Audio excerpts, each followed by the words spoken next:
Ya, muy buenas tardes.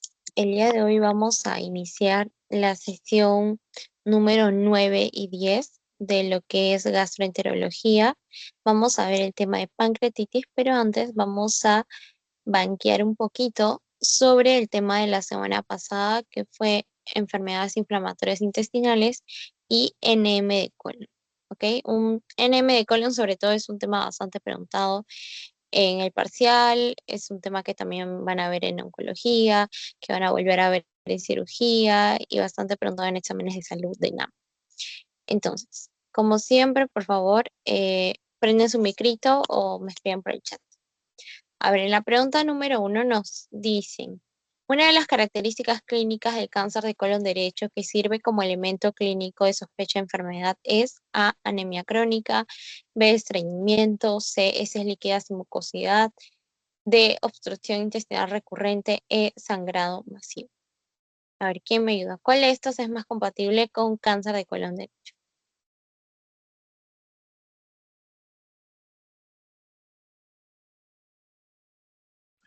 La anemia crónica. Ujú. Muy bien, exactamente, la anemia crónica.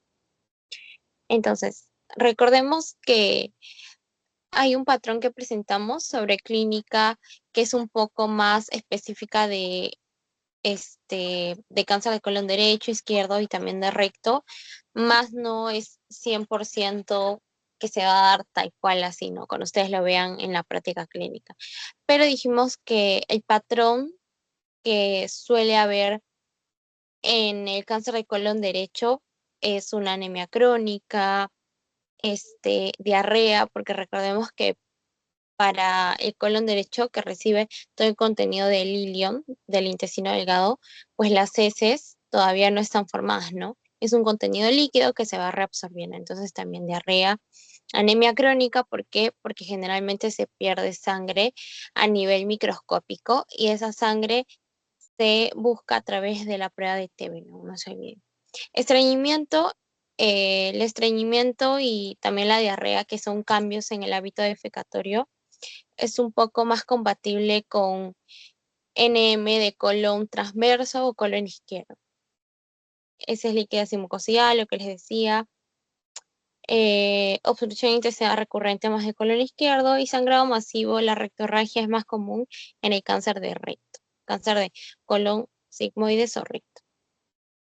A ver, la siguiente. Sobre enfermedad intestinal inflamatoria. La zona del intestino que se afecta con más frecuencia en la enfermedad de Crohn es A, recto, B, colon derecho, C, duodeno, D, yeyunio, E, ilion terminal. A ver, ¿quién se acuerda de esto?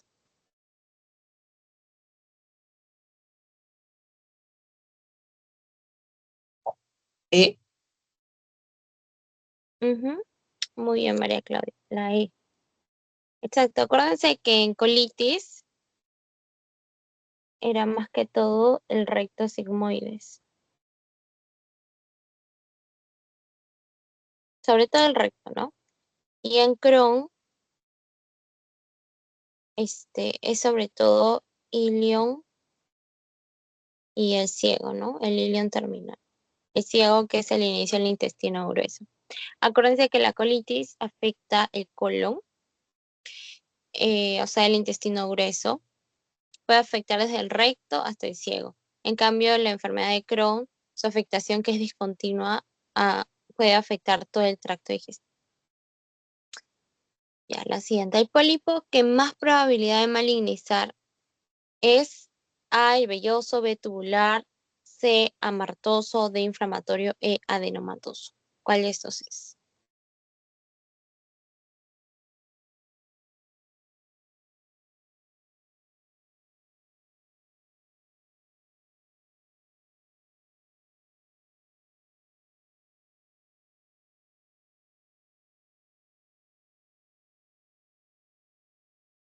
El velloso.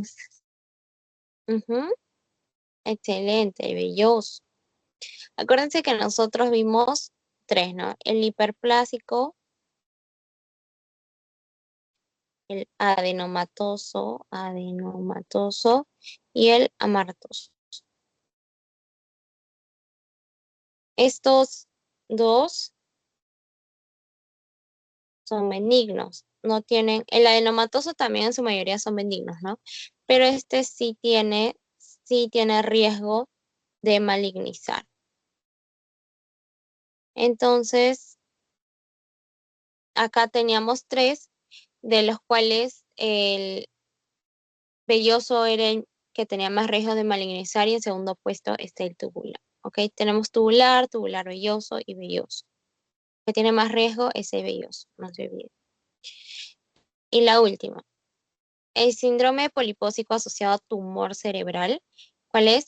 A. Turcot, B. Lynch 1, C. Lynch 2, D. Garner y E. Cowen. ¿Cuál de estos es un síndrome poliposo asociado a tumor cerebral? Esa es otra fija que también les dije. Turco. Ujú, muy bien, excelente, excelente, excelente. El Turcot. Acuérdense que ese era un síndrome polipósico asociado a gliomas. El Lynch es un síndrome no poliposo asociado a cáncer de colon, ¿no? Luego tenemos el síndrome de poliposis adenomatosa familiar, donde hay un 100% de riesgo de cáncer de colon. En el Lynch hay un 80% de riesgo de cáncer de colon, no se olviden.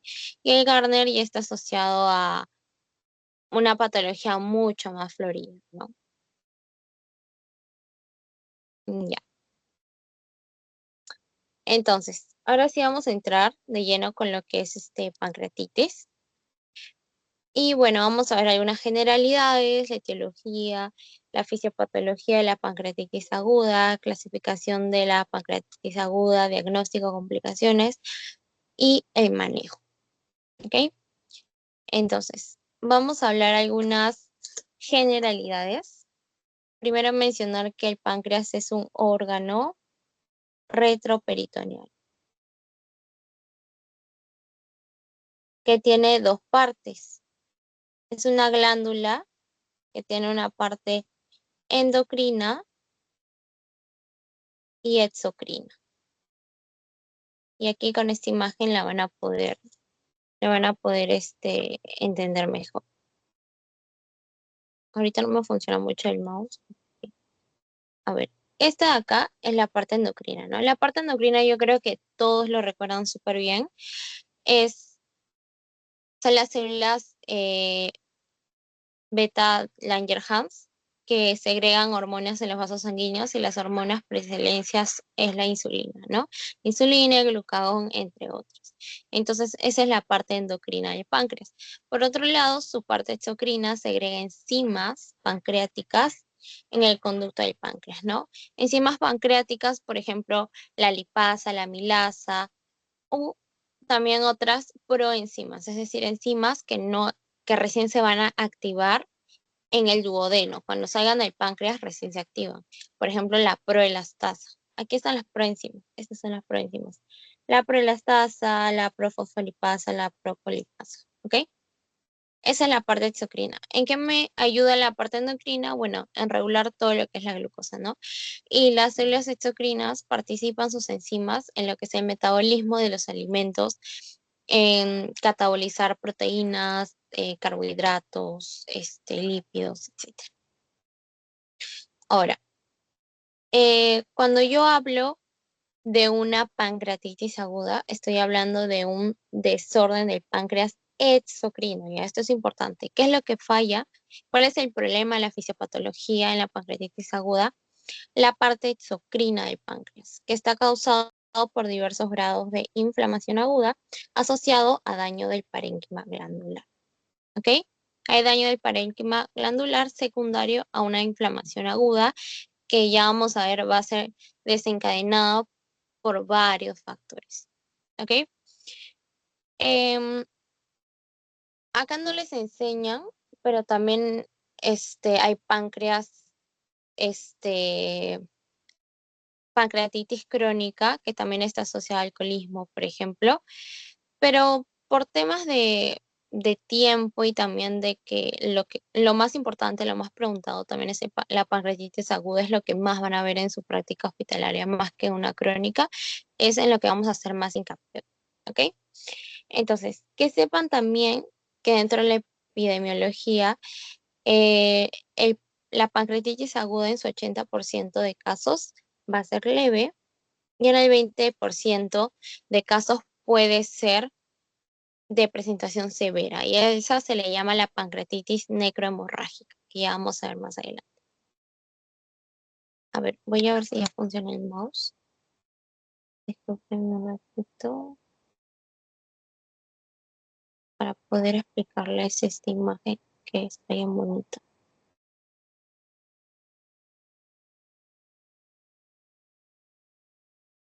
Mm, mm.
Ya bueno, está cargando. A ver, vamos avanzando igual esto. Entonces, yo les dije que el páncreas pues tiene su parte endocrina y su parte exocrina, ¿no? La parte endocrina conformada por los islotes de Langerhans, las células beta pancreáticas, y la parte exocrina que está conformada por los acinos pancreáticos, donde se forman pues todo lo que son estas enzimas y proenzimas que contribuyen en la digestión. Entonces, aquí en esta imagen tenemos que recordar un poco de anatomía, ¿ya? En todo lo que es gastro les dije desde el inicio, es importante recordar la fisiología y la anatomía, ¿ok? Acá hay dos conductos excretores. El conducto principal, que es el conducto de Wilson. ¿Y por qué es el principal? Porque por ahí es donde se secretan la gran mayoría del jugo pancreático que contiene las enzimas y proenzimas que ya les dije. Y por otro lado tenemos un conducto que es accesorio, que es el conducto de Santorini. Esa es otra típica pregunta que siempre los doctores hacen en pase de visita o en seminario, así. ¿Ok? Entonces, como ustedes ven, eh, este conducto de Wilson va a desembocar en lo que es la ampolla de váter que está en el duodeno, ¿no? Y ven que acá se le une como que otro conducto que es el coledo. Ese colédoco, que de dónde viene, pues de la unión de las vías biliares con las vías hepáticas, ¿no? Entonces, este colédoco se une al conducto de Wilson y desembocan en lo que es la ampolla de Vater. Porque acuérdense que la bilis, el jugo pancreático, todo eso tiene un papel muy importante en lo que es el metabolismo de los alimentos, ¿no? Entonces, ¿qué importancia tiene esto? Que a nivel del epitelio duodenal se va a producir la enteroquinasa, ¿ya? A ver, aquí está.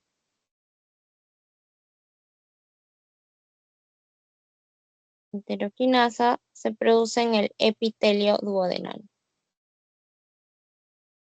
¿Y qué hace esta enteroquinasa? Lo que hace es activar las proenzimas que les dije que produce el páncreas en enzimas, ¿ya? Para que ejerzan su función catabólica. Esa es la función de las enzimas, función catabólica. Entonces, como ven, una vez que todo el jugo pancreático desemboca junto al colédoco en la ampolla de Vater, ahí la enteroquinasa va a activar el tripsinógeno, que es una de las proenzimas principales pancreáticas en tripsina, y a su vez, como ven, la tripsina va a activar la proelastasa en elastasa, la profosfolipasa 2 en fosfolipasa 2, la procolipasa, colipasa. Como ven, si ven que tiene el prefijo pro, significa que es una proenzima, ¿no? Que todavía no está activada. Entonces, esa es la importancia de la enteroquinasa, que activa las proenzimas pancreáticas. ¿Ok? Ya. Entonces, creo que ya cargó. Ya creo que ya cargó.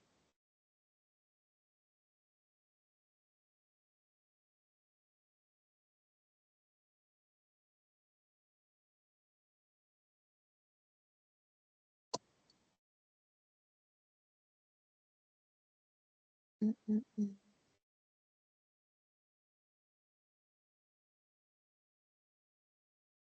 Ay,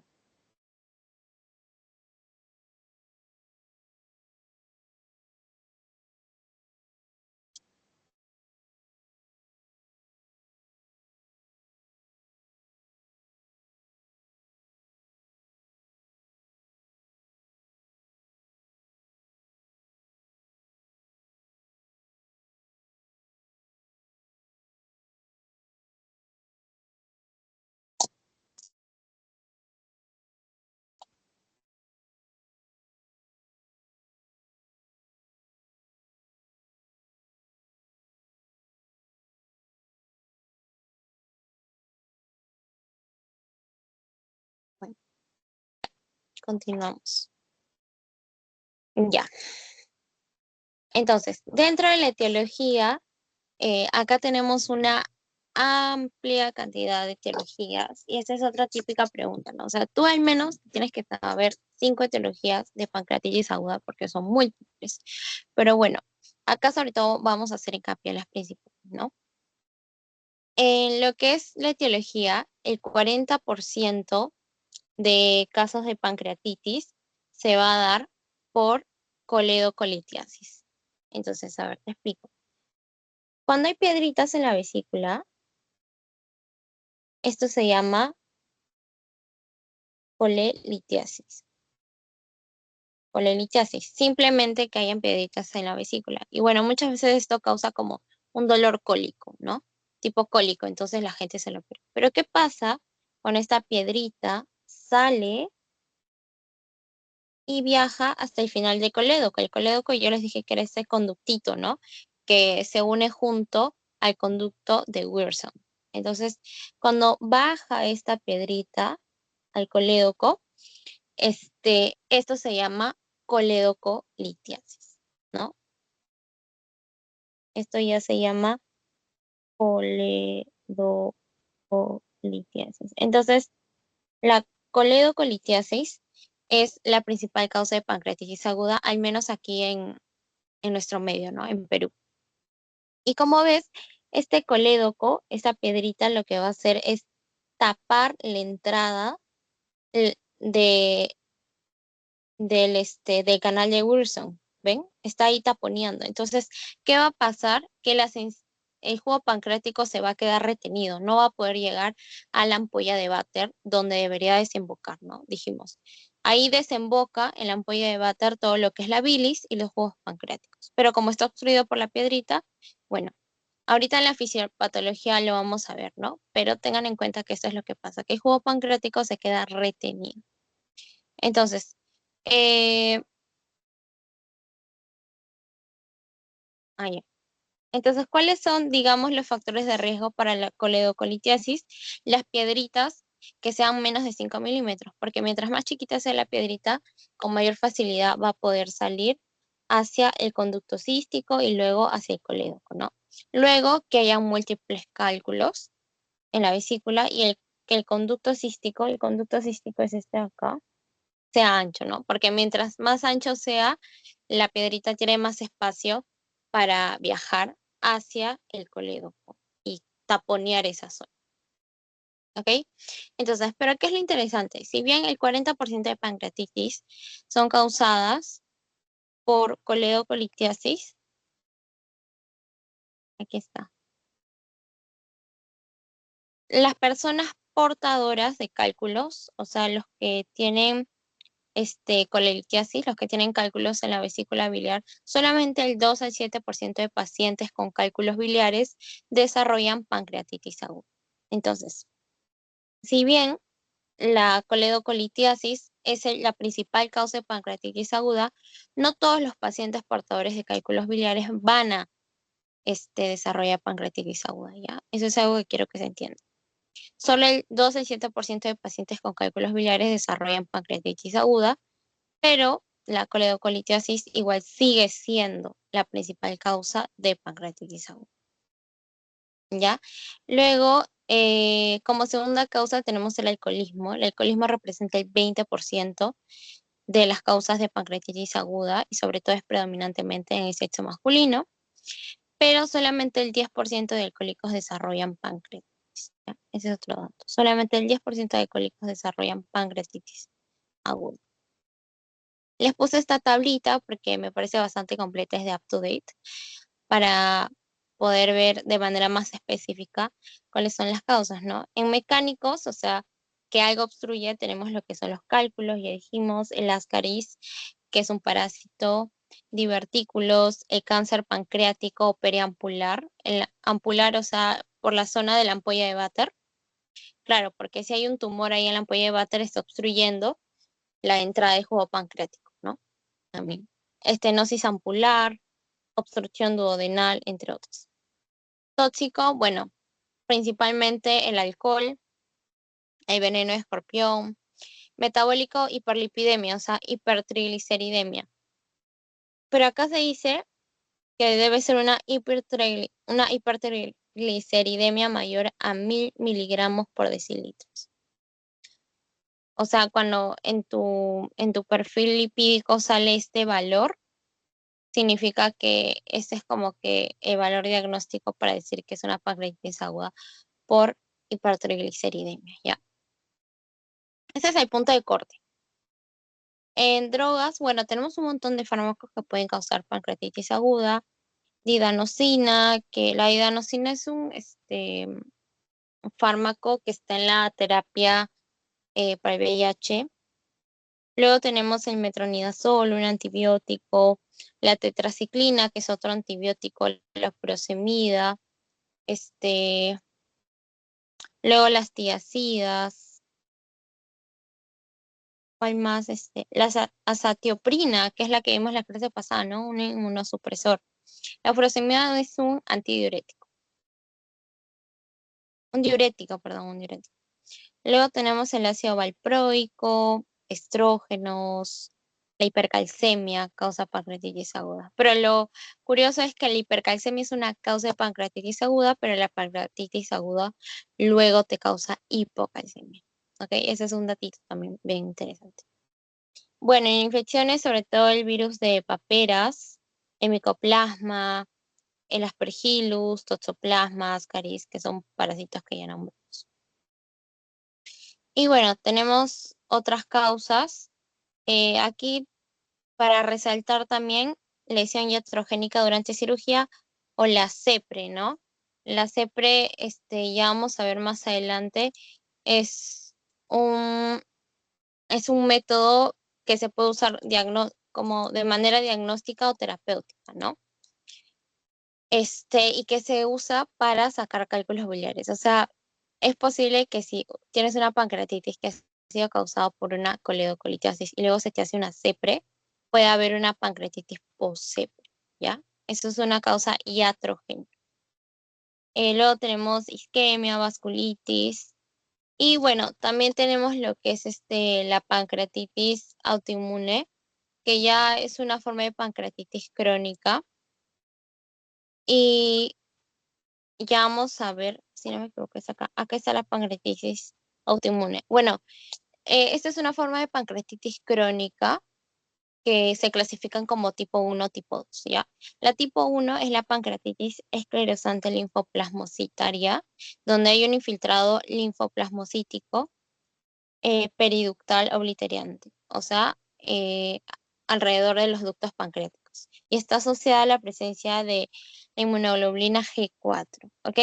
Lo interesante de este tipo 1 es que también se asocia a otras enfermedades autoinmunes, se asocia a otras enfermedades autoinmunes. En cambio, la tipo 2, solo afecta al páncreas. Solo afecta al páncreas y no está asociada a la presencia de IgG4, por si acaso. La tipo 2 se le llama lesión granulocítica epitelial ductal clásica, donde hay infiltrado ya de neutrófilos, linfocitos y células plasmáticas que destruyen el epitelio del conducto pancreático. Y no está asociada a la IgG4, a diferencia de la tipo 1. ¿Ok? Ya. Este ya lo dijo. Bueno, aquí me gustó bastante esta imagen que resume de manera bien concisa todo lo que es la fisiopatología de la pancreatitis aguda.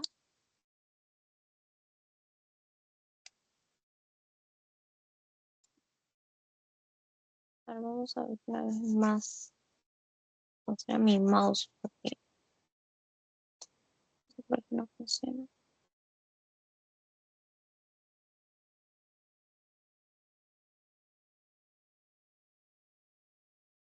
A ver una vez más.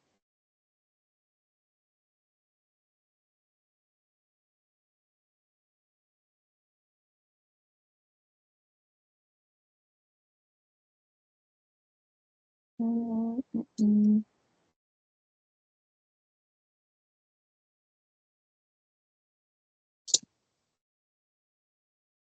Bueno, ya. Entonces, continuando.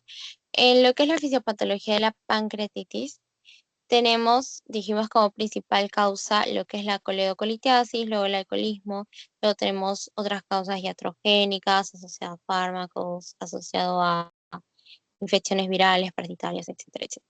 Entonces, ¿qué pasa cuando hay una obstrucción ductal? Es decir, hay una piedrita acá, por ejemplo, o hay un ampuloma, un tumor de la ampolla de Vater, o u otras causas mecánicas que están obstruyendo, que están causando obstrucción ductal, es decir, que el jugo pancreático se queda retenido allí en el conducto de Wilson y no puede llegar a la ampolla de Vater. Entonces, ¿qué pasa cuando hay obstrucción ductal? Hay un mecanismo de edema intersticial. Como hay una obstrucción, hay un deterioro del flujo sanguíneo y va a empezar un estado de isquemia.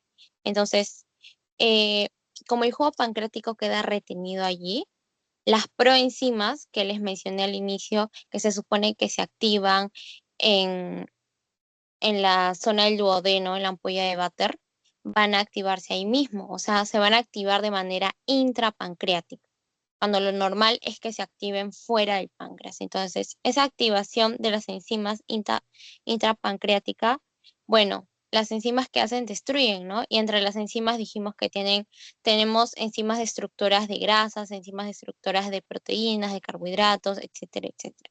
Entonces, va a haber una necrosis grasa que va a ser mediada por la lipasa, por la fosfolipasa, una hemorragia mediada por la elastasa, luego va a haber proteólisis, y bueno, ustedes saben, cuando hay destrucción celular, ¿a quién se le llama? Al sistema inmune, ¿no? Es un signo de alerta. Entonces, viene el sistema inmune, viene todo el componente inflamatorio agudo, y lo que causa ese componente inflamatorio agudo es pues el edema e inflamación intersticial. Entonces, a esta activación de enzimas se le suma la llegada de células del sistema inmune, ¿no?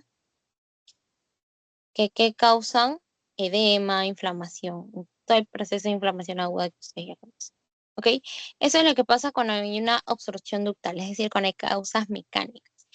En cambio, en lo que es la injuria de la célula sinar, es decir, acá hay una Citotoxicidad. Citotoxicidad. Hay un daño directo contra las células acinares. ¿Por qué? Por alcohol, por medicamentos que ya hemos nombrado, por isquemia, por algún virus como el virus de las paperas. Aquí, la destrucción de estas células acinares va a liberar las proenzimas intracelulares, ¿ok? Y estas proenzimas se van a activar también de manera intrapancreática, ¿ok? Intracelular o en el espacio intersticial, pero se van a activar de manera intrapancreática, secundario a su liberación. ¿Y por qué se liberan esas enzimas? Porque acuérdense, hay daño directo de las células acinares. Acá hay un mecanismo de citotoxicidad. Entonces se liberan las proenzimas, se activan las enzimas y va a haber más daño de las células acinares. Y bueno, ya sabemos lo demás. ¿Qué hacen estas enzimas? Catabolizan, destruyen. Va a haber necrosis grasa, va a haber hemorragia, daño de los vasos sanguíneos, proteólisis, muerte celular. Y la muerte celular, ¿a quién llama nuevamente? Al sistema inmune. El sistema inmune llega y ¿qué causa? Inflamación aguda. ¿Ok? Entonces, como ven, las causas son diferentes, el mecanismo inicial es distinto. En uno es la obstrucción, en otro es el daño directo de las células, pero finalmente el desenlace es esa activación de las proenzimas que van a causar daño de las células acinares van a causar necrosis grasa, proteólisis, daño de los vasos sanguíneos, hemorragia, y finalmente esto llama nuevamente al sistema inmune que causa una inflamación secundaria. ¿Ok? Sobre todo estos dos son los más importantes. Ya. Ah, ya. Perdón, casi me olvidé esto. La pancreatitis grave. Bueno, nosotros dijimos que el 80% de las pancreatitis agudas en realidad van a tener una presentación leve. Se van a ir autolimitando conforme pasen los días. Sin embargo, el 20% de los pacientes pueden desarrollar una pancreatitis grave, que es la pancreatitis necrohemorrágica. Entonces, acá hay dos fases en la pancreatitis grave: la fase precoz y la fase tardía. En la fase precoz tenemos una respuesta inflamatoria elevadísima, ¿ya? Proinflamatoria sistémica. O sea, a nivel de todo el organismo va a haber un estado proinflamatorio, ¿ok? Que se le llama el CIRS. Como ven aquí, las que predominan son las citoquinas proinflamatorias. Luego va a haber un síndrome de respuesta inflamatoria mixta, que es el MARS, un síndrome de respuesta inflamatoria mixta, síndrome de respuesta inflamatoria mixta, donde ven que va disminuyendo las citoquinas proinflamatorias y empieza a aumentar las citoquinas antiinflamatorias. Es como que está en una respuesta, en un limbo, en una respuesta mixta. ¿Ok? Luego del MARS, finalmente ocurre la fase tardía, donde hay una respuesta inflamatoria suprimida. Se suprime la respuesta inflamatoria. Es decir, va a haber un estado sistémico antiinflamatorio. Así como había una fase proinflamatoria sistémica al inicio, aquí va a haber una fase antiinflamatoria sistémica. Entonces, en esta fase antiinflamatoria, lo que van a predominar son las citoquinas antiinflamatorias y como ven, las citoquinas proinflamatorias ya han bajado casi totalmente. Ahora, ¿qué pasa? Que acá hay un estado inmune deprimido.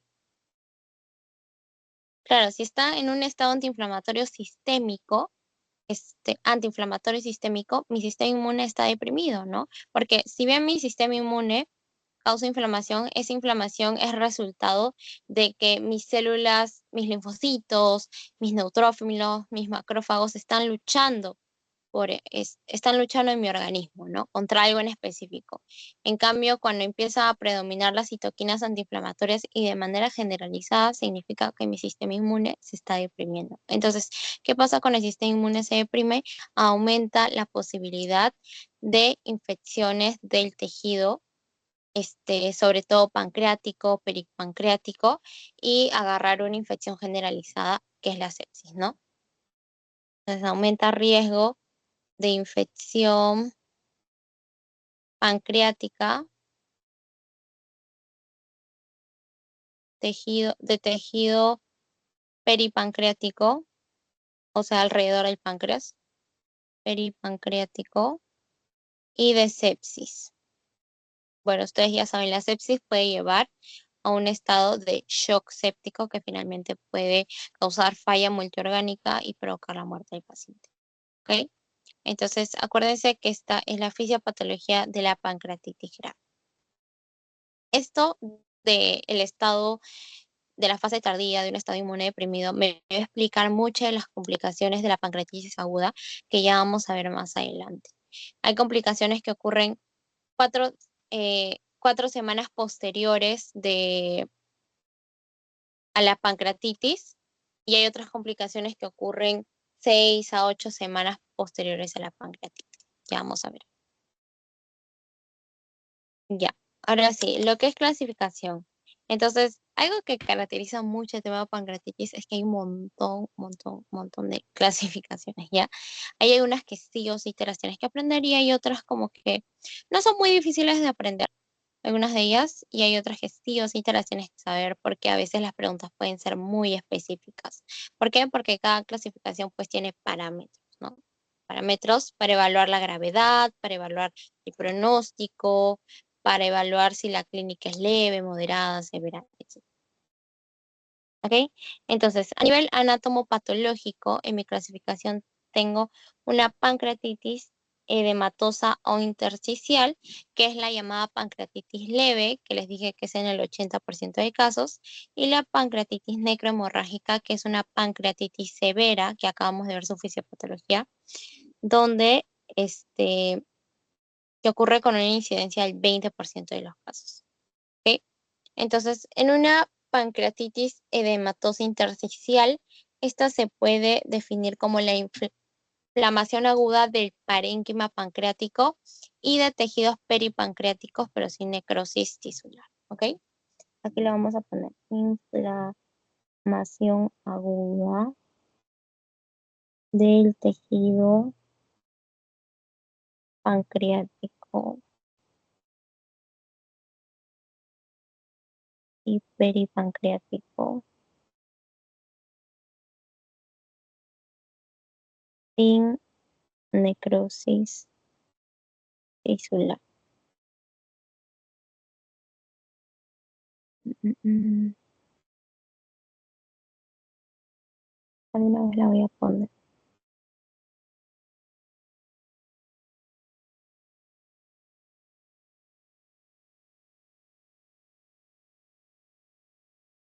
Pancreático, peri- Ya, entonces, en la edematosa o intersticial o pancreatitis leve, cualquiera de los tres nombres, acuérdense, hay un estado de inflamación del tejido pancreático o peripancreático, es decir, el tejido alrededor del páncreas, sin necrosis tisular evidente, ¿ok? ¿Dónde podemos evaluar la necrosis? Mediante la tomografía. En cambio, la necrohemorrágica hay inflamación, pero a la que se le suma necrosis del tejido pancreático o del tejido peripancreático, que se evalúa igualmente con la tomografía, ¿no? Ahora, hay algunas, digamos, criterios tomográficos donde yo voy a poder saber si se trata de una pancreatitis edematosa intersticial, es decir, una leve, o de una pancreatitis necrosante. Entonces, en una pancreatitis edematosa intersticial, ¿cuáles son los criterios de tomografía? Bueno, primero tengo que usar contraste, ¿ya? Usar contraste. Usar contraste para evaluar la necrosis, ¿ok? Bueno, va a haber realce del tejido pancreático.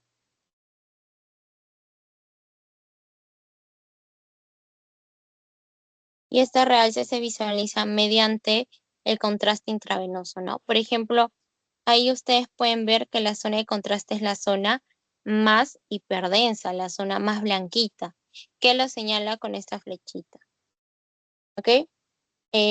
No hay necrosis, no necrosis, y puede haber áreas de líquido peripancreático.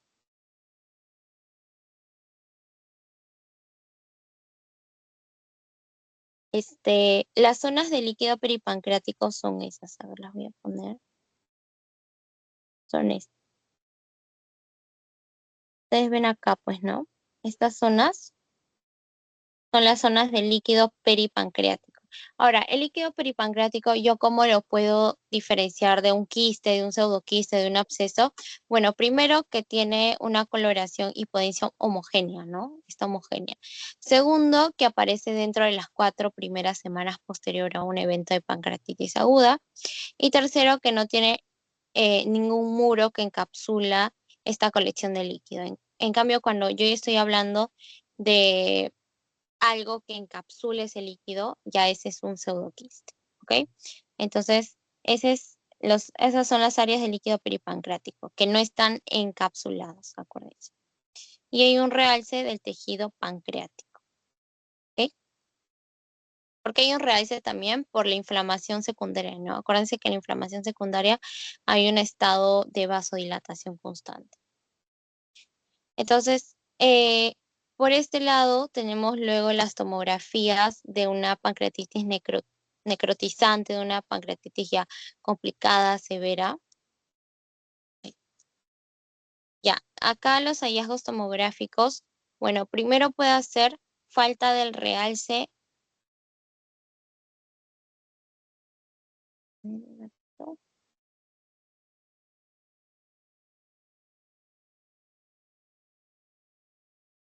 Falta de realce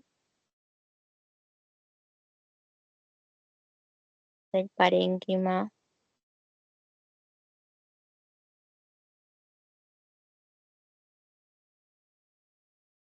Lo voy a escribir primero y ahorita les explico.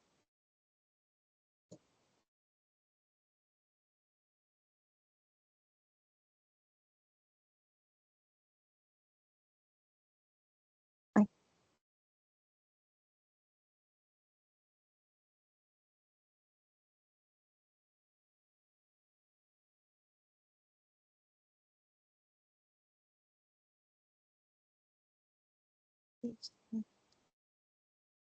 ya, ahora sí. Entonces, ¿cuáles son los signos tomográficos que podemos ver?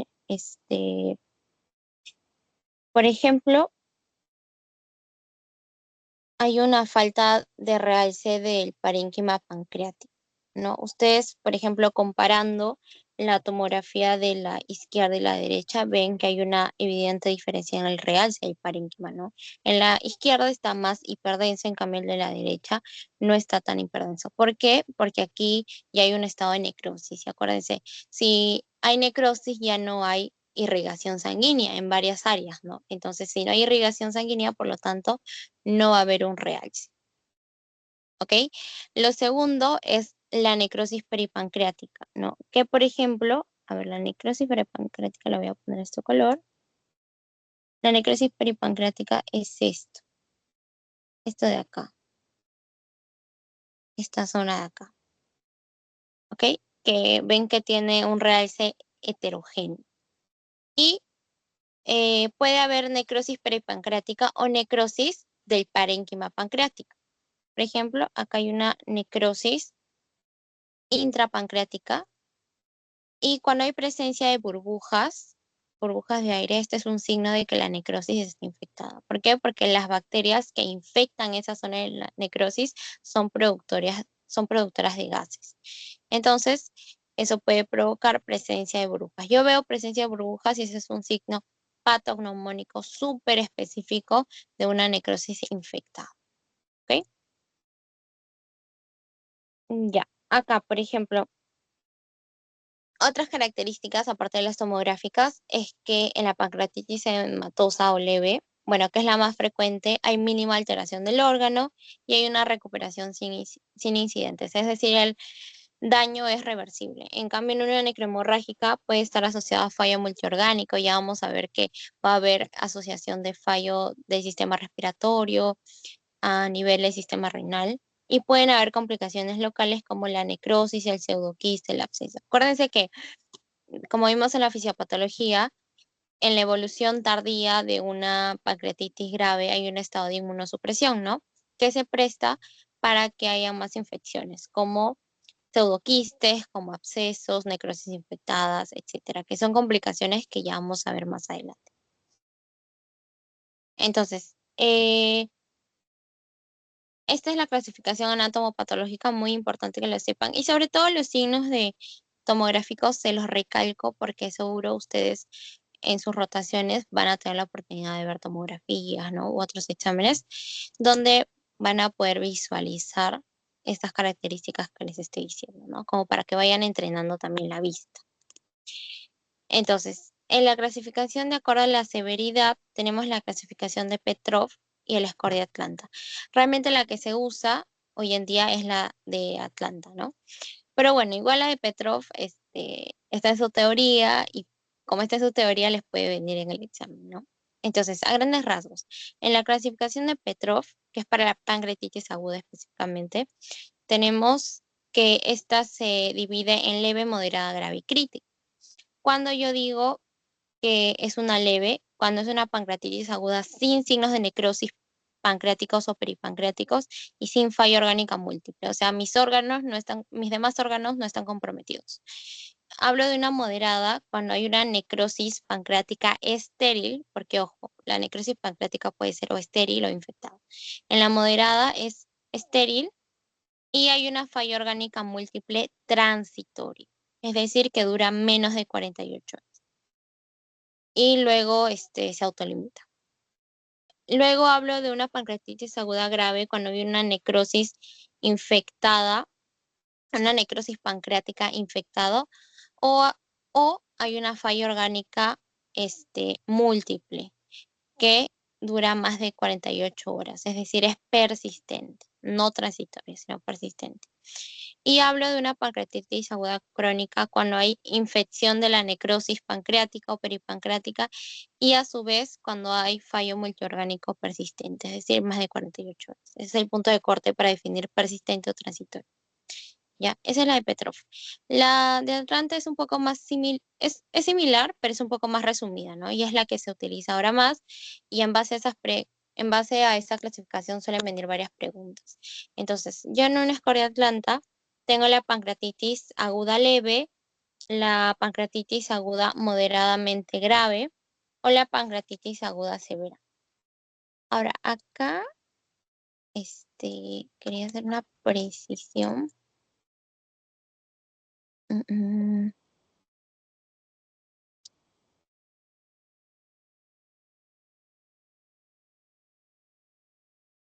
He visto que ahora último se ha actualizado.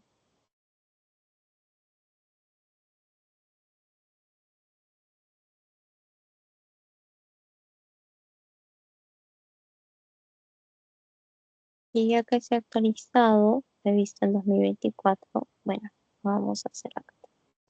Ya. Lo que pasa que, este, al menos en las preguntas está así. Las preguntas que vamos a ver después.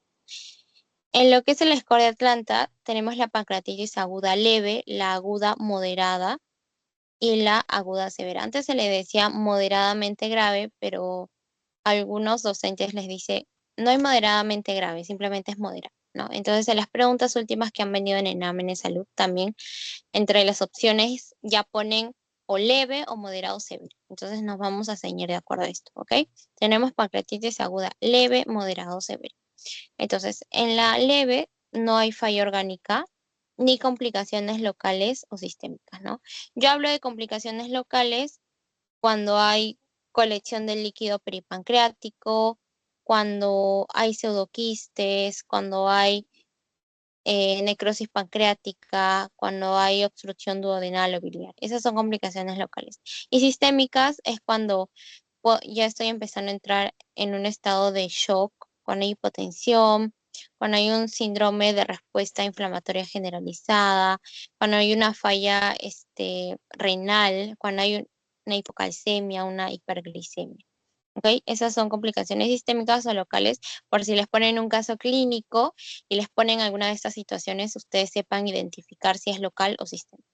Entonces, en una pancreatitis aguda leve, según el score de Atlanta, no hay falla orgánica, no hay complicaciones locales ni sistémicas. En una pancreatitis aguda moderada, hay una falla orgánica transitoria que se resuelve en menos de 48 horas y o complicaciones locales o sistémicas, sin falla orgánica persistente. Es decir, puede encontrar un paciente con un pseudoquiste pancreático que tiene una falla renal que duró 24 horas. ¿Cumple? Sí cumple, porque estamos hablando de complicaciones locales o sistémicas y de falla orgánica transitoria, es decir, que dure menos de 48 horas, ¿ok? Y en una pancreatitis aguda severa, ya estamos hablando de una falla orgánica persistente, más de 48 horas, con complicaciones locales, ¿no? O sea, sí o sí tiene que haber complicaciones locales con falla orgánica que sea ya persistente, que dure más de 48 horas. Ya, esa creo que es un poquito más tranqui que la de Petrov, está más sintetizada.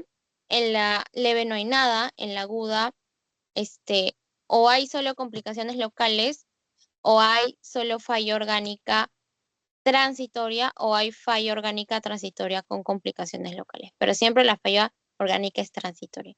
En cambio, la severa ya es una falla orgánica persistente con complicaciones locales, ¿no? Que están especificadas aquí abajo. Ahora, ¿cómo yo defino la falla orgánica? Con el score de Marshall, que ya vamos a ver en la otra ronda de clasificaciones, que es en el apartado de pronóstico, ¿ya? Estas clasificaciones son para evaluar la severidad de una pancreatitis, es decir, si estoy frente a una pancreatitis leve o una severa, y aparte tenemos clasificaciones para evaluar el pronóstico del paciente. Es decir, qué tanto porcentaje de posibilidad hay de que falle o sobreviva. ¿Ya? Entonces, la clínica. Bueno, la clínica, que se les quede grabado, por favor, que siempre la clínica de la pancreatitis es que cumpla mínimo 2 criterios de los 3 criterios que existen para decir que hablamos de una pancreatitis aguda. ¿Ya? ¿Cuáles son los criterios? Criterio clínico, tener una clínica típica de pancreatitis, criterios laboratoriales, que ya vamos a ver a continuación, y criterios de imagenología, ¿no? Hallazgos en ecografía, pero sobre todo el gol estándar en lo que es imagenología es la tomografía. Ya, entonces requiere 2 de 3 características. Ya si tienes la clínica y el laboratorio, ya con eso puedes decir que es una pancreatitis aguda. Ahora, si tienes una clínica típica o no muy pronunciada, que realmente no te convence de que sea una pancreatitis, pero tienes valores laboratoriales que sí cumplen con pancreatitis, ahí sí ya es indicación para que hagas una prueba de imágenes, ¿no? En cambio, si tienes una clínica típica de pancreatitis, pero en el laboratorio las enzimas de pancreatitis no las tienes elevadas, ahí también es otra indicación para imágenes. Pero si ya tienes la clínica y el laboratorio que cumplen con pancreatitis, al menos en las primeras 48 a 72 horas no es necesario que le tomes una imagen. No siempre es necesario. Bueno, en lo que es la clínica,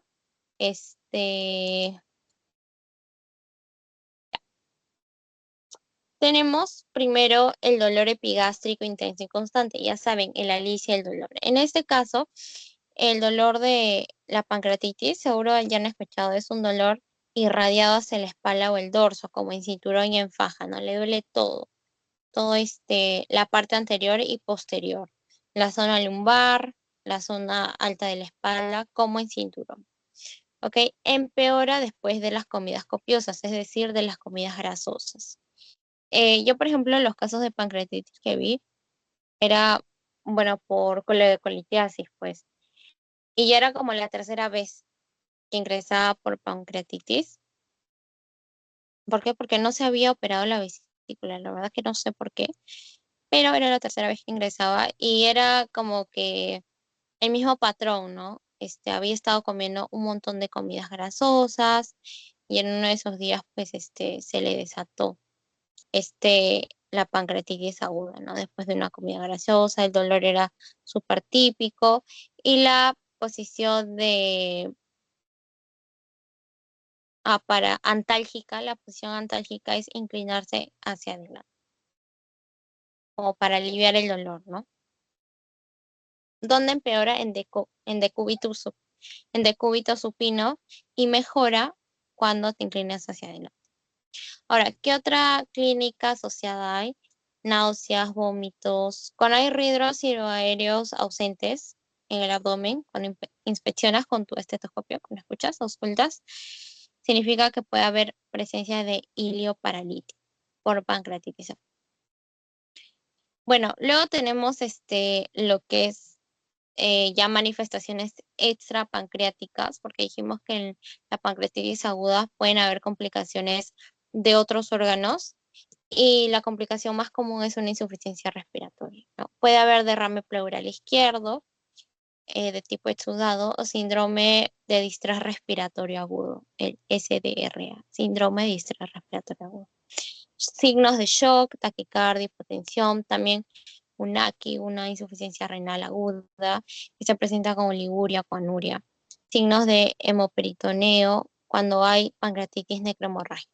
Esta es otra de las típicas preguntas, de verdad que nos le hicieron en gastro, nos le hicieron en cirugía, te la hacen en el INAM, en el salud.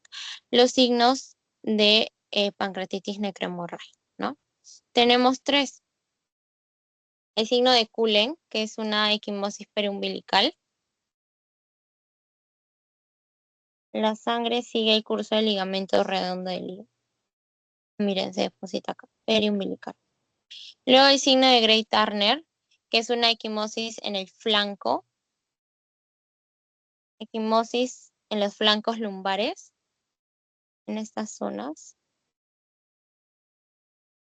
La sangre difunde por los espacios pararrenales, ya, o sea, los espacios pararrenales es digamos, los riñones están acá. Esta es la grasa perirrenal y la grasa pararrenal es la más externa, ¿no? La grasa pararrenal está en contacto con el páncreas, ¿ok? Entonces, hacia allí difunden la sangre y se ubica en la zona de flancos a nivel lumbar. Bueno, luego tenemos lo que es el signo de Fox, que es la equimosis en la región inguinal.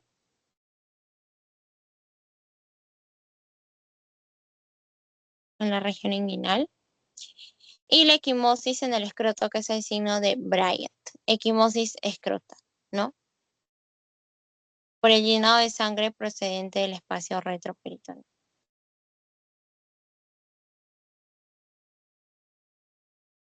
Ahora, hay otros, por ejemplo, el signo de Cullen puede estar presente en, en otras etiologías de hemoperitoneo. Sí, por ejemplo, en la ruptura de la aorta abdominal, ¿no? Por ejemplo, pueden haber signos de hemoperitoneo, pero generalmente esto lo vemos más que todo en pancreatitis aguda necrohemorrágica, acuérdense, necrohemorrágica. Y bueno, aquí están especificados, ¿no? Los signos que les digo. Ya, criterios laboratoriales. Bueno, nosotros dijimos que algunas de las enzimas que produce el páncreas es la amilasa y la lipasa, ¿no? Entonces, un criterio laboratorial, como decía acá arriba, es que la lipasa y o amilasa estén elevadas al menos 3 veces los valores normales. Al menos 3 veces los valores normales. ¿Ok? Entonces, eh, aquí hay unas características bien importantes que también son bien preguntadas. ¿Cuál es la enzima pancreática que se eleva de manera más temprana? ¿Cuál es la que se mantiene elevada durante más días? ¿Cuál es más específica? Bla, bla, bla, bla. Hay varias preguntas relacionadas a amilasa y lipasa, así que por eso les he puesto información más detallada.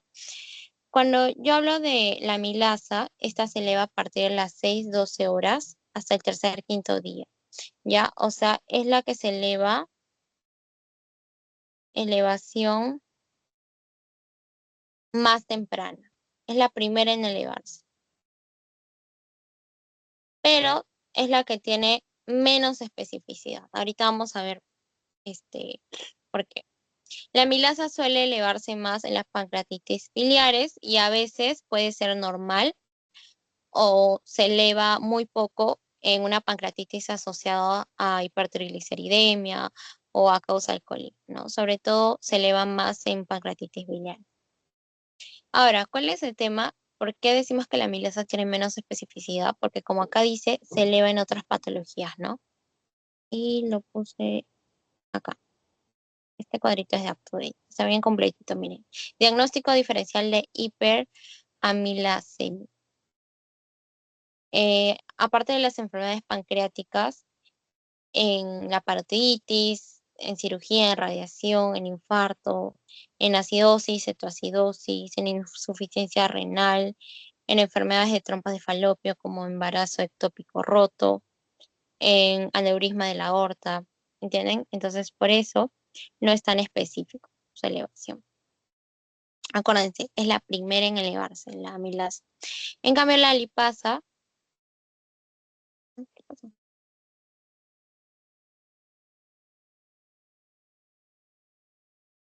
Mm, ¿no?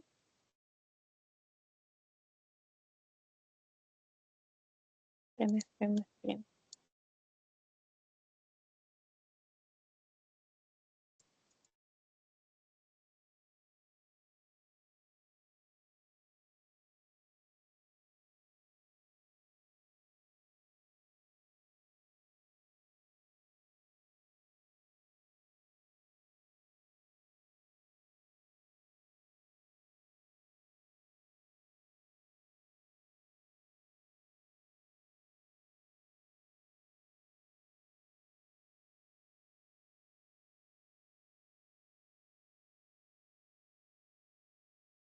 Allá, aquí está.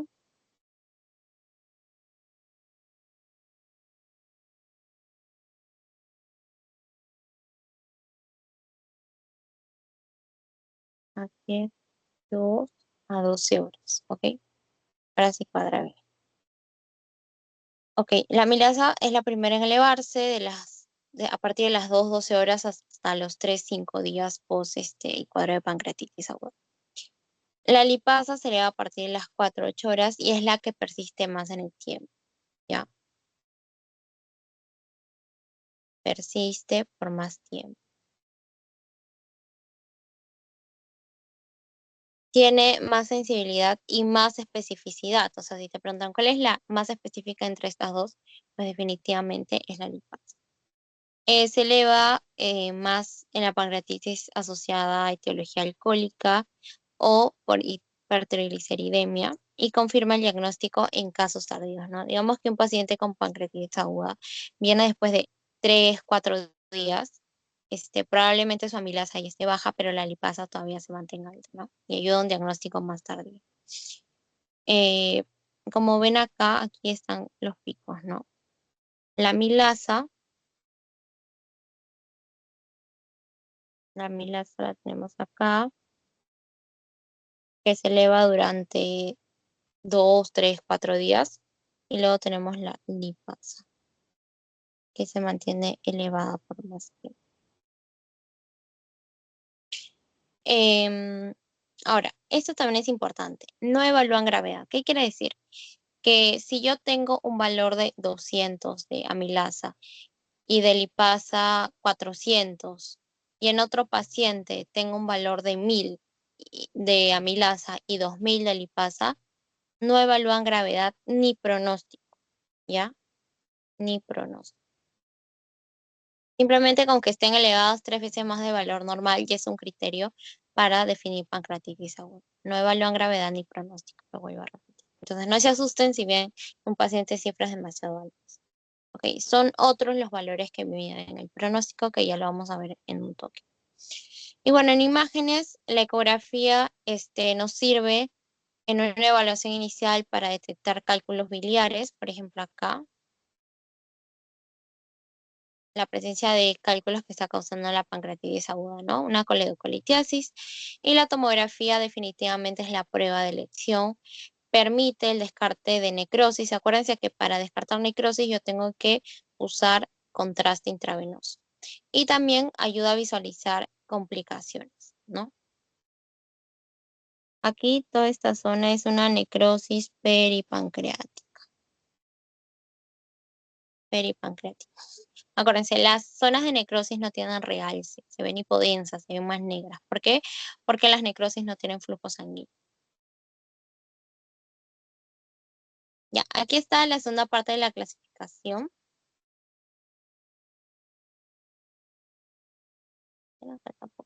Más rápido.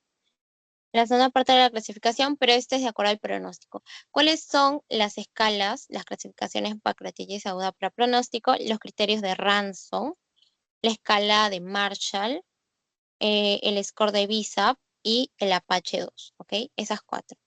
A ver, en los criterios de Ransom para severidad de la pancreatitis aguda, tengo eh, que evaluar lo que son 11 criterios, ¿ya? 11 criterios, 5 criterios al momento de ingreso y los 6 criterios restantes a las 48 horas del ingreso. Entonces, la mortalidad aumenta cuando se cumplen más de 3 criterios. Ya, 3 o más criterios, la mortalidad aumenta considerablemente. Por ejemplo, ¿cuáles son los criterios, digamos, las red flags? Que el paciente tenga más de 55 años, que tenga un conteo leucocitario de más de 16.000, que puede indicar la presencia de sepsis, un estado de hiperglicemia, más de 200 de glucosa, un valor de LDH de más de 350, lo que son las transaminasas, más de 250 transaminasas. Esos son al momento de ingreso, ¿no? Y a las 48 horas, ¿cuáles son los criterios que debo tener en cuenta? Que el hematocrito haya bajado 10%, que la creatinina esté aumentando, porque esto puede indicar falla renal, que haya hipocalcemia, hipocalcemia, hipocalcemia. Acuérdense, la hipercalcemia es una causa de pancreatitis aguda, pero la pancreatitis aguda causa hipocalcemia. ¿Ok? Luego tenemos allá una concentración de O2 menor de 60 milímetros de mercurio, significa que estoy entrando en una insuficiencia respiratoria. Un déficit de base, más de 4.000 equivalentes, que puede indicar un estado de acidosis, desequilibrios hidroelectrolíticos y un secuestro de líquido de más de 6 litros, ¿no? O sea, que se crea un tercer espacio y ahí se esté secuestrando volemia, ¿no? Que puede llevarme a un shock hipovolémico. Entonces, acá como dice, más de 3 criterios ya aumenta la mortalidad a un 11-15% y más de 6 o más criterios, la mortalidad asciende a 40%. ¿Ya? Siempre preguntan, ¿cuál es una escala por excelencia para el pronóstico de un paciente con pancreatitis aguda? Pues la escala de Ransom, ¿ya? Que mide 11, 11 parámetros, 5 al ingreso y 6 a las 48 horas, y tienes que saber los valores de corte, ¿no? 3 o más aumenta ya la mortalidad y 6 o más aumenta un 40%. Ya la escala modificada de Marshall, que es la que dijimos que evalúa todo lo que es la falla orgánica. Entonces, ¿qué sistemas orgánicos tomamos en cuenta? El respiratorio, el renal y el cardiovascular, ¿no? Aquí hay un punto de 1, 2, 3 y 4. Como acá dice un puntaje de 2 o más, de estos sistemas define la falla orgánica. O sea, si yo en sistema respiratorio tengo 2, en renal 1 y en cardiovascular 3, significa que tengo falla respiratoria y cardiovascular. ¿Ok? A partir de 2 puntos a más. Entonces, el respiratorio tengo que medir el PAFI. Si está más de 400 es normal. Si es de 300 a 400 tiene un valor de 1. O sea, todavía no se considera falla orgánica. pero ya desde 2 puntos, que es de entre 200 y 300, luego de entre 200 y 100, un PAFI menor a 100, ya indica falla respiratoria, ¿no? En la renal tengo que medir la creatinina. Mientras más se eleve la creatinina, significa que este, hay más riesgo o ya se está dando una injuria renal aguda. Y lo que es la falla cardiovascular se mide mediante la presión sistólica y si responde o no a líquidos, ¿no? Si hay una presión sistólica más de 90, está bien. Si hay una presión sistólica menor a 90, pero que sube con líquidos, con fluidoterapia, tiene un puntaje de 1. Si ya tiene una presión menor a 90, sin respuesta a líquidos, significa que ya está entrando en un shock hipovolémico. Si tiene un pH menos de 3.3, significa que ya hay desbalances hidroelectrolíticos, ¿no? Y un pH menor a 7.2 ya es un puntaje de 4. Entonces aquí se tiene en cuenta la presión sistólica, su respuesta a la fluidoterapia para evaluar si está en un shock hipovolémico y el pH, ¿no? Que indica los trastornos ácido-base, ¿no? En este caso, la pérdida de lo que son, el déficit de base de bicarbonato. Ya luego tenemos el Escorbuza. De estos cuatro, los que más preguntan son los dos primeros, Ransom y Marshall, ¿ya? Pero Visa de vez en cuando también lo pregunta. Entonces, estratifica las primeras 24 horas de internamiento, ¿ya? Define la pancreatitis leve menos de 3 puntos y la pancreatitis severa 3 o más puntos, que indica que hay un aumento en la mortalidad. Entonces, aquí que se mide lo que son los valores de Boom, que son el nitrógeno ureico, más de 25 miligramos por decilitro, ya le da un punto al paciente. El deterioro del estado mental, que se mide mediante la escala de Glasgow, ya menor a 15, ya es un estado mental alterado, ¿no? Alteración de sensorio, que cumple como otro punto. El SIRS, acuérdense, el SIRS es el síndrome de respuesta inflamatoria aguda a nivel sistémico, que se mide por una temperatura, o hay fiebre o hay una temperatura menor a 36 grados, ¿no?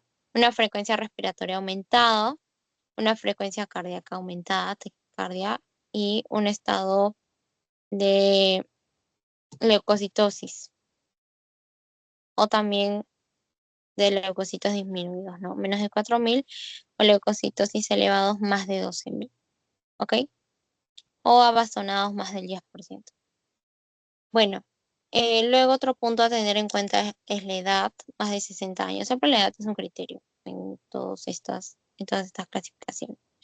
Y la difusión pleural, que indica insuficiencia respiratoria. Ok, esos son los parámetros en el Escorbuza. Y bueno, los de Apache 2 mide 12 parámetros. La verdad que en la clase no hacen hincapié. Lo que acá generalmente te preguntan es para qué sirve, o sea, usado en UCI, como lo dice acá. ¿Y cuál es el punto de corte, no? Un valor mayor a 8 ya te indica una pancreatitis aguda severa, con una mortalidad del 11 al 18%, ¿no? Un valor menor a 8, tiene un porcentaje de menos probabilidad de que el paciente muera. Entonces, punto de corte más de 8 y se evalúa en pacientes en UCI. Todos estos cuatro, acuérdense, tiene un valor pronóstico. ¿Cuáles son los más preguntados? Ransom y Marshall. Eso sí te los recomiendo que te los aprendas sí o sí y cuáles son los puntos de corte de cada uno. Allá. Y acá tenemos uno más que es los criterios de Baltasar, que los criterios de Baltasar son parámetros que se evalúan con tomografía para ver qué complicaciones hay, ¿no? Qué grado de inflamación hay. Y los criterios de Baltasar, cuando los evalúas junto al porcentaje de necrosis, a esto se le llama índice de severidad tomográfica. El índice de severidad tomográfica son los grados de Baltasar más el porcentaje de necrosis. Entonces, ¿cómo yo mido el porcentaje de necrosis? Ya dijimos, una tomografía con contraste. ¿Cómo yo mido los grados de Baltasar? Con una tomografía sin contraste. ¿Ok? Necrosis, tomografía con contraste, criterios de Baltasar, tomografía sin contraste. Ambos criterios me ayudan a evaluar el índice de severidad tomográfica. Entonces, eh, lo que tenemos en criterios de Baltasar, en el A tenemos un páncreas normal, en el B tenemos un aumento focal o difuso del páncreas, es decir, que el páncreas tiene un aumento en su tamaño. En Baltasar C tenemos una inflamación intra o en el tejido peripancreático. En la D tenemos una colección líquida, una única colección líquida. Y en la E tenemos dos o más colecciones líquidas, pancreáticas y o gas retroperitoneo. ¿Ok? Entonces tenemos A, B, C, D y E.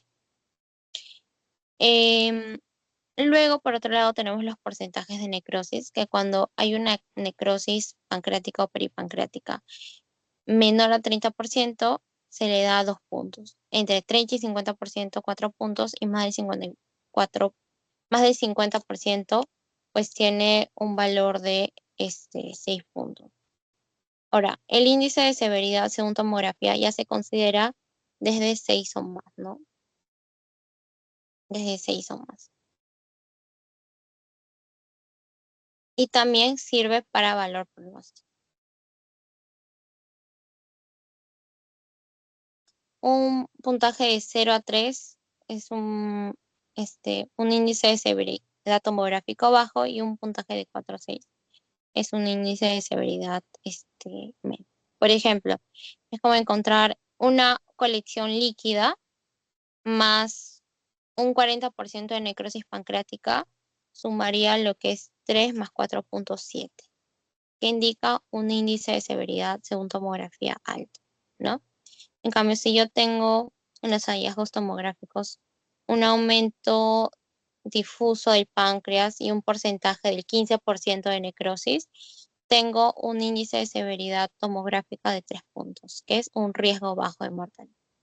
¿Ok? Es así como se va clasificando. Criterios de Baltasar más porcentaje de necrosis. Ya, bueno, aquí están las complicaciones, ya casi entrando a la última parte. Tenemos las complicaciones que nosotros tenemos complicaciones agudas, subagudas y ya no se le diría tanto crónicas, pero ya de un poco más a largo plazo, ¿no? En la fase tardía. Entonces, acuérdense que en la fase temprana tenemos una cascada inflamatoria, una traslocación bacteriana. La traslocación bacteriana ocurre porque al haber un estado dijimos que en la fisiopatología vimos que hay un estado en el que puede haber isquemia por una disminución del flujo sanguíneo. Esa isquemia causa daño, obviamente, a nivel sistémico, ¿no? Pero en los intestinos, donde acuérdense tenemos la microbiota intestinal, causa un estado de vasodilatación. ¿Qué quiere decir eso? Que las bacterias de la microbiota intestinal pueden empezar a salir del intestino y entrar a la sangre e infectar otras zonas. O sea, ir a otros lugares donde normalmente no deberían ir. Eso es la translocación bacteriana. ¿Ok? En la fase tardía tenemos complicaciones. El punto de corte son 4 semanas post pancreatitis aguda y más de 4 semanas post pancreatitis aguda. Ok, tenemos en menos de 4 semanas, estas de acá. Estas son complicaciones locales. Complicaciones locales.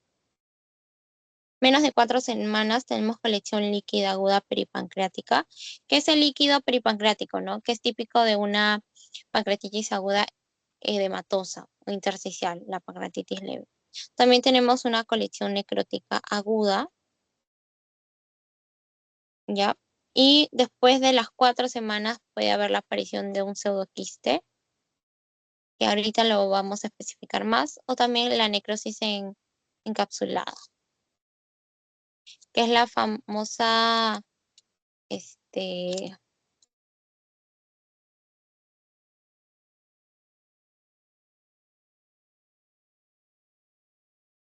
era la UOP,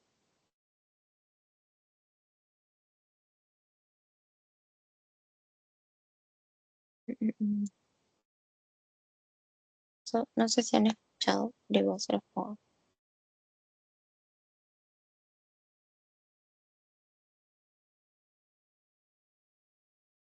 Wall of necrosis, ¿no? Una necrosis rodeada por una pared. Wall of necrosis. Necrosis encapsulada. Entonces, esas son las complicaciones locales que las podemos dividir eh, dentro de las primeras 4 semanas post cuadro de pancreatitis y después de las 4 semanas post cuadro de pancreatitis, ¿no? También tenemos complicaciones sistémicas. Bueno, en las complicaciones sistémicas ya hemos hecho un poco más de hincapié, ¿no? Sepsis, que puede ser secundaria a una translocación bacteriana o falla orgánica múltiple, ¿no? Donde se comprometen sobre todo sistema respiratorio, sistema renal, sistema cardiovascular y bueno, la muerte, ¿ok? Estas sí son bastante preguntadas las complicaciones locales, saber el punto de corte, cuáles son antes, dentro de las primeras 4 semanas y cuáles son posterior a las 4 primeras semanas. Entonces, a ver, ya. Aquí tenemos, aquí tenemos primero lo que es la necrosis pancreática. ¿Ya? La necrosis pancreática es una de las complicaciones dentro de las 4 primeras semanas, postpancreatitis es precoz. Normalmente ocurre en las 48 a 72 horas siguientes del cuadro pancreático. Es un páncreas necrosado inviables en áreas difusas, ay, en áreas difusas o locales.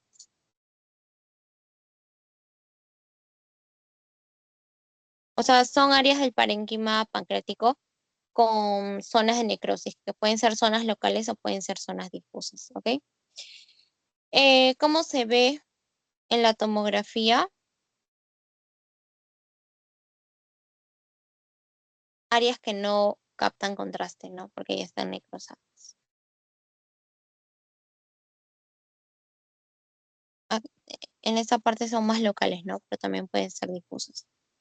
Ahora, estas pueden ser infectadas o estériles. Obviamente las necrosis pancreáticas estériles son de mejor pronóstico, las necrosis infectadas son de peor pronóstico.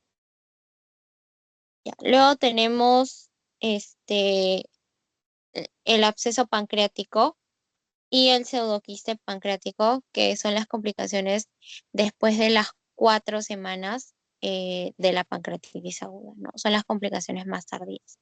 Entonces, en el pseudoquiste pancreático es una colección de líquido pancreático, que tiene el líquido pancreático encima, ¿no? Que está rodeada por una pared no epitalizada. Colección de líquido con jugo pancreático que está rodeado por una pared no epitelizada. ¿Qué tiene esta pared? Fibrina. Cuando no hay epitelio significa que este, es tejido formado por fibrina más tejido de granulación. Esa es una pared no epitelizada. ¿Ok? Aparece entre la sexta y séptima semana. El 50% se resuelve espontáneamente y generalmente es asintomático, ¿no? A veces el pseudoquiste pancreático, cuando es sintomático, puede presentarse como una masa abdominal indolora, a veces. ¿Ok? Y lo interesante es que cursa, aquí lo voy a poner, cursa con elevación de amilasa persistente. ¿Se acuerdan que dijimos que la amilasa ya al tercer, cuarto día ya baja? Bueno, cuando hay pseudoquiste pancreático, en los hallazgos laboratoriales se puede encontrar una elevación de la amilasa todavía persistente, ¿ok? Y en la tomografía se ve una colección homogénea ovalada, bien definida. ¿Dónde está? ¿Ven? Es líquido pancreático. Se ve bien definida, que normalmente está en el cuerpo del páncreas. ¿Cuáles son sus complicaciones en las que ya merita un tratamiento? Absceso, sangrado obstrucción intestinal, dolor abdominal persistente, ¿no? Y si se mantiene asintomático, pues solo se le da una vigilancia y el 50% de los pseudoquistes pancreáticos tiene resolución espontánea. Acuérdense, pseudoquiste porque está rodeada por una pared de tejido no epitelizado. Luego tenemos la otra complicación tardía mayor a 4 semanas, que es el absceso pancreático. Algunos también le llaman la necrosis encapsulada o Welt of necrosis, que es una colección de material purulento intrapancreático, ¿ya? O sea, es tejido necrótico infectado, básicamente. Ese tejido necrótico es infectado y ha formado un absceso, ¿ok? El anaerobio más frecuente es el Clostridium perfringens, que es el que produce el gas. Por eso cuando tú ves una tomografía con burbujitas, ya sabes que se trata de una necrosis infectada, que en este caso pues ha formado un absceso secundario a esa infección. ¿Qué otra bacteria es muy común? También la E. coli. Bueno, este absceso sí va a causar fiebre, dolor abdominal, una leucocitosis bastante elevada. Y como ven, hay una colección de líquido donde hay burbujas, ¿no?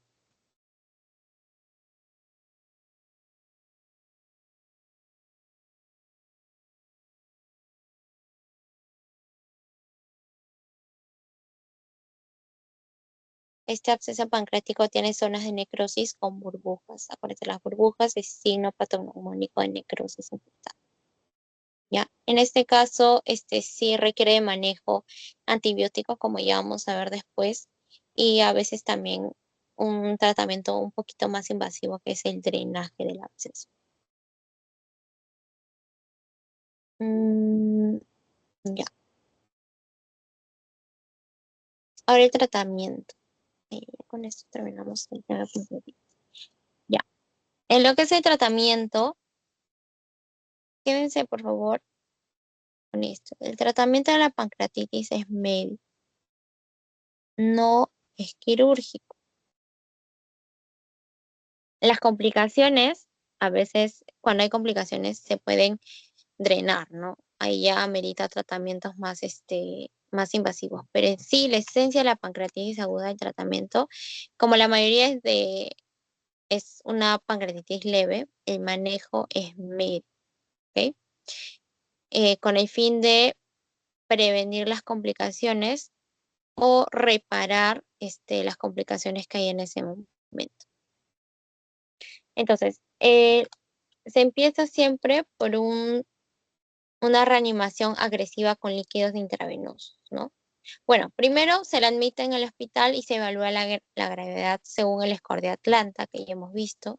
También se le ve signos clínicos para descartar que no sea una pancreatitis necrohemorrágica, porque si lo es, y si tiene compromiso cardiovascular, compromiso respiratorio, pues ya se le debe internar en UCI, ¿no? Entonces, se evalúa la gravedad, se ve si requiere hospitalización en un pabellón o se le tiene que mandar a UCI. Luego de eso se le hace reanimación agresiva con líquidos intravenosos. Eh, Muchos dicen que se prefiere el lactato de Ringer antes que el cloruro de sodio, pero bueno, en realidad lo que se usa mayormente en hospitales MISO, pues es el cloruro de sodio, ¿no? Hay que controlar el ingreso y también el egreso de líquidos, ¿ok? Vigilar estrechamente los signos vitales, tratar los desequilibrios electrolíticos. Ya dijimos que a veces puede haber una disminución de base que puede condicionar a una acidosis metabólica, ¿no? Entonces, corregir los desequilibrios electrolíticos, reposo intestinal inicial, o sea, NPO, mantenerlo en ayunas por unas 24 o 48 horas. Ya muchos de los pacientes pueden venir con hilio paralítico, que se manifiesta clínicamente por ruidos hidroaéreos ausentes. Entonces, siempre se recomienda, no se recomienda, sino se debe indicar un reposo intestinal inicial, un NPO por 24 a 48. Luego se le da medicamentos analgésicos, antieméticos, Analgésicos, sobre todo opioides, ¿no? Se puede dar tramadol, también se le puede dar metamizol. No se suele dar morfina porque puede dañar la ampolla de Bata. Se da sobre todo en eso. Ya. Antieméticos, recuerden, porque el paciente suele venir con náuseas, vómitos, ¿no? Y luego ya se pasa al apoyo nutricional temprano, ¿no? Yo tengo tres opciones. O le doy a mi paciente alimentos por vía oral, una dieta hiposódica, hipograsa, o le doy una alimentación enteral o parenteral total. Enteral se refiere a la sonda nasoyeyunal o sonda nasogástrica. Y la parenteral total es por vía intravenosa, ¿no? Intravenosa. Ahora, ¿de qué depende? Este esquemita está bien bonito, está en su clase de teoría. Y bueno, siempre se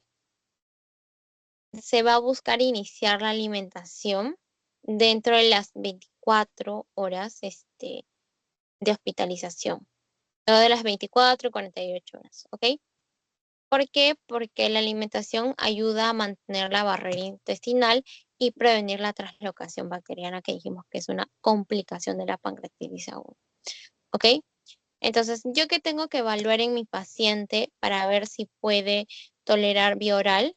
Tengo que evaluar que ya no haya dolor abdominal o que haya disminuido el dolor abdominal. Evaluar, aquí se los voy a poner, dolor abdominal, que este haya disminuido, que hayan ruidos hidroaéreos presentes y que sus valores de PCR, sus valores inflamatorios estén ya disminuyendo, ¿ok? Entonces, en una pancreatitis aguda leve, pues se le da alimentación bioral dentro de las primeras 24 a 48 horas siguientes de la hospitalización y se le da una dieta hipograsa, rica en proteínas y en carbohidratos y baja en grasas. En una pancreatitis aguda moderada, también se le va a tratar de inducir tolerancia oral, vía oral, y en el caso de no poder, máximo 3, 4 días después, o sea, 48, máximo 72 horas después, ya tienes que haber iniciado con sonda nasoyeyunal o nasogástrica, ¿ok? Que esta es la alimentación enteral.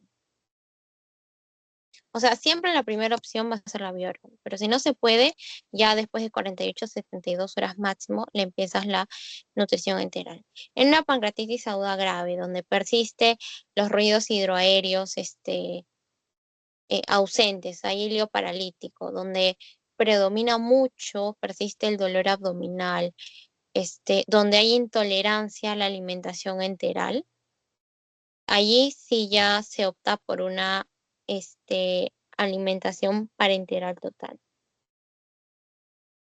Miren, aquí está bien. Se iniciará alimentación enteral. Si no es bien tolerada la alimentación enteral y no se cubren los requerimientos nutricionales ante hilio prolongado, porque se opta por una alimentación parenteral total, que es una alimentación vía intravenosa, con fórmulas, ¿no? Fórmulas poliméricas o semialimental.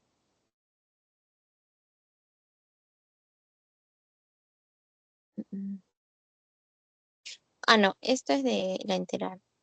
Estas son las fórmulas que se dan en una alimentación enteral.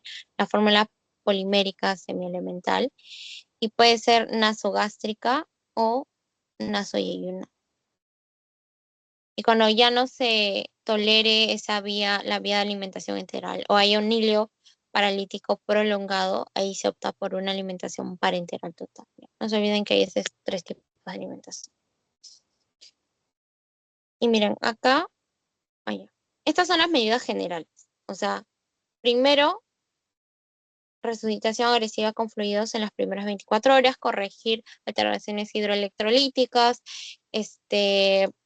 hacer control del ingreso y egreso de los líquidos, vigilar signos vitales, luego inducir tolerancia oral dentro de las 24 a 48 horas posteriores del ingreso del paciente, sino optar por una alimentación enteral. Nutrición enteral después de 5 días si no hay tolerancia a la alimentación oral, ¿no? Y si no hay tolerancia a la alimentación enteral, ya se opta por una parenteral. Bueno, luego dijimos que hay manejo de la analgesia, se le da antieméticos y los antibióticos en realidad se usan cuando hay una infección documentada, ¿no? No se usa antibiótico-terapia profiláctica en la pancreatitis aguda.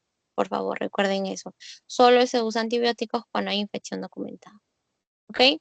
Y a las 4, entre las 4 a 6 semanas, se hace la terapia mínimamente invasiva según lo requiera, ¿no? Algún drenaje percutáneo, de un absceso, de algún pseudoquiste, etc. Aquí está. Estas ya son tratamiento de la pancreatitis aguda más dirigido, ¿no? Lo que les he explicado anteriormente son medidas generales, es el tratamiento netamente médico que se le da al paciente. La terapia antibiótica, como les dije, no se les da como profilaxis. La indicación es cuando hay necrosis infectada o un absceso pancreático. ¿Por qué se opta por los carbapenems, por la fluoroquinolona, ciprofloxacino, levofloxacino, que se combina con metronidazol o algún betalactámico, cefepime, ceftazidima, que se combina con metronidazol? El cefepime, si no me equivoco, es de cuarta generación. La ceftazidima, si no me equivoco, de tercera generación. ¿Ok? Con metronidazol. ¿Para qué? Para cubrir aerobios anaerobios. Acuérdense que los, aquí los organismos de un absceso, una necrosis infectada, es el Clostridium perfringens, es la E. coli, la Klebsiella y la Pseudomonas, ¿no? Siempre dominan los gram negativos. Bueno, la CEPRE, ¿cuándo se hace la CEPRE?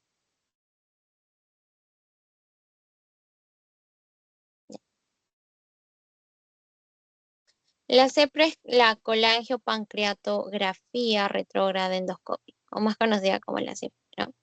Este es indicado en caso de que la pancreatitis sea por coledocolitiasis o evidencia de colangitis, o sea, una infección de la vía biliar. Eh, es acá, se coloca